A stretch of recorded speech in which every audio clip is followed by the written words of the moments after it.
Today's video we are going to be looking at those rational functions again, but today we're going to be looking at holes. And we know if we have a hole in our graph or not based on the original equation. What you want to do is start by making sure that your graph or your equation is in factored form. So the top can't be factored any further. But on the bottom, this is the difference of two squares. So we can go x plus 4 and x minus 4. As soon as I see that, I notice that x plus 4 and x plus 4 are canceling. So that's going to leave us with 1 over x minus 4. Anytime something from your original equation is canceling, that means we've created a hole in our graph. So we're going to find the coordinates of that hole. What you do, the piece that canceled out, which in this case is x plus 4, you set that equal to 0 and you solve for the x coordinate. So the x coordinate of our hole is at -4. We plug that back into the new equation. So our new equation is 1 over x minus 4. So that gives us 1 over -4 minus 4, which is a -1/8.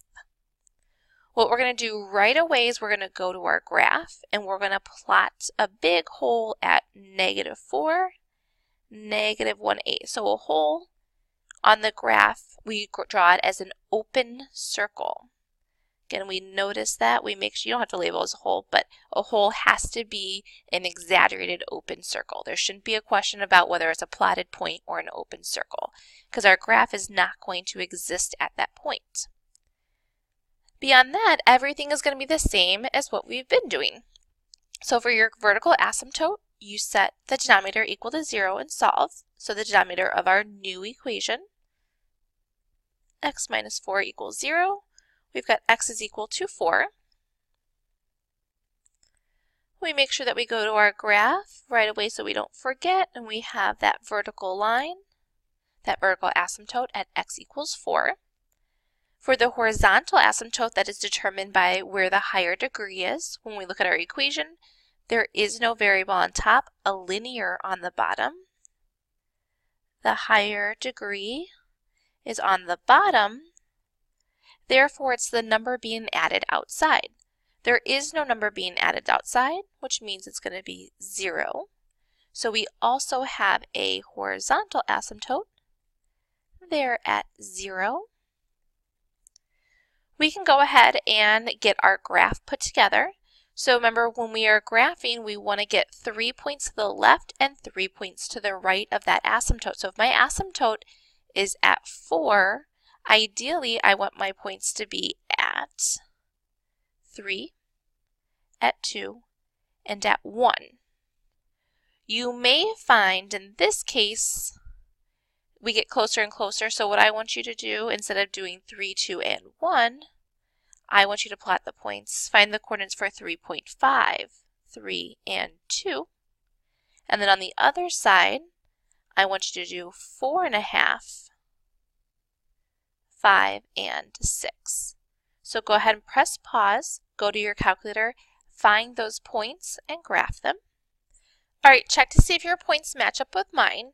When you're graphing, don't forget that, so if we have 4.5 at 2, 5, 1, 6.5, when you connect those points, you are approaching the asymptote. You're not touching it, you're not crossing, you're approaching.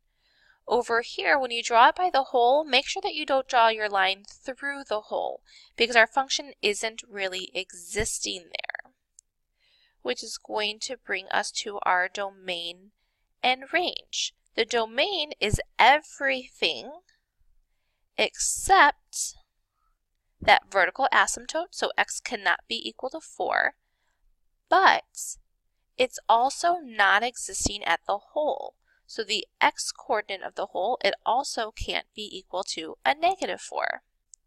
Your range, as you go up and down, there aren't any restrictions except for that asymptote, so except for y cannot be equal to 0 from the asymptote. It also is not going to exist at a -1/8 because of the hole. That's going to be a glitch in our graph.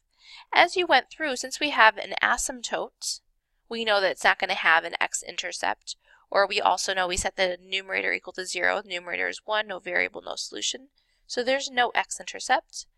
Our y-intercepts, we are going to set the denominator equal to 0. We have where our x is equal to 0. So we plug in 1 over 0 minus 4, which is a negative 1/4. So 0, negative 1/4, which you can see on your graph right there. You could also say a negative 0.25. Now on your calculators, when you have your equation entered, you want to make sure that you are using the original equation. To see your graph, to see your points, it doesn't matter if you put in the old one or the new one. They're both going to look the same way. The only difference is, will it show you the error message in the table for your asymptote, so second graph. I see the error at x equals 4 because that's going to be my asymptote. I also will see the error message at my hole. When we look at the graph, it doesn't look to appear to have a glitch in the graph, but if I change that window and I really zoom in really close to where I know that's going to be, so we know it's going to be at a negative 4. So if I go from a negative 5 to a negative 3, really zoom in there. And let's just go negative 2 to a positive 2. Let's see if that's enough. Yep, you can see it right there. You can see at that point, there's a break in that blue line. It's showing that you have an actual hole in your graph, that your graph is not existing at that point. All right, let's go ahead to our last one. So we want to start off with factoring. We look in GCF factoring, so we can pull out a 2x, leaving us with x plus 4. On the bottom, that's regular factoring, x plus 4, x plus 2. We see that the x plus 4s are canceling, leaving us with 2x over x plus 2. I like to go ahead and do the holes right away, just so I don't forget to do it. So I've got x plus 4 equals 0. We've got x is equal to a negative 4. That's the coordinate, the x coordinate of my hole. I plug that into the new equation. So 2 times a negative 4. Negative 4 plus 2. Negative 8 over a negative 2 gives me my y coordinate as a positive 4. So on my graph, I go to negative 4, positive 4, and I make sure that it's a clear, obvious hole, a big open circle. All right, back to our old school information. So vertical asymptote, we set the denominator equal to 0, x plus 2 equals 0. We've got x is equal to a negative 2, giving us that vertical asymptote at a negative 2 on our graph. Our horizontal asymptote, we look at the degree. We've got x to the first on top, x to the first on the bottom. That's the same degree, top and bottom. So what we're going to do there is we're dividing those linear coefficients. So that is going to give us y equals a positive 2. So we've got our vertical asymptote there at a positive 2. Our x-intercept, we set our numerator equal to 0, 2x equals 0, giving us x equals 0. So we've got an x-intercept at 0, 0. We know that's going to then double as our y-intercept also at 0, 0. Go ahead and press pause and get the points that you are looking for. Remember, we want 3 points to the left of your asymptote and 3 points to the right of that vertical asymptote. All right, check and see how you did. Make sure that your graph matches up with mine. Check those points that I listed above. We always have to make sure that we're listing our points as well as graphing them. So as we look at our domain, our x's, as we move in left and right, it's everything except x cannot be equal to that asymptote at a negative 2. It also can't be at a negative 4 because the -4 is where that hole is going to be. When we go to our range, it's all real numbers except for y cannot be equal to. As we move up and down, our first exception is at 2 because that's our horizontal asymptote.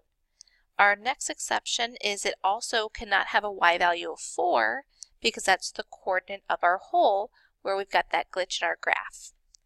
All right, and that's it for holes.